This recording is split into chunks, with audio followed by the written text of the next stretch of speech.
Koliko dobro poznaš slatkiše koje jedeš? Da li možeš da pogodiš koliko ima smoki u kesici? Nema šanse. Daj neki broj. Koliko grama ima? 80 grama. 80 grama. Aj, neka bude 62 komada. Ok.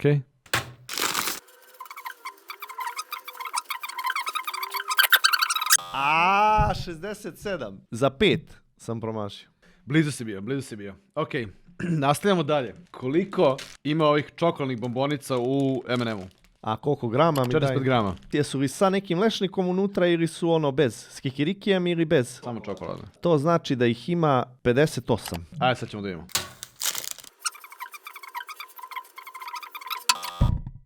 Posljednje za danas. Koliko ima pardon štapića? 100 grama. Ima ih 28. To je tvoj konačan odgovor. Konačan odgovor, 28. Ajde. Jao. Blizu.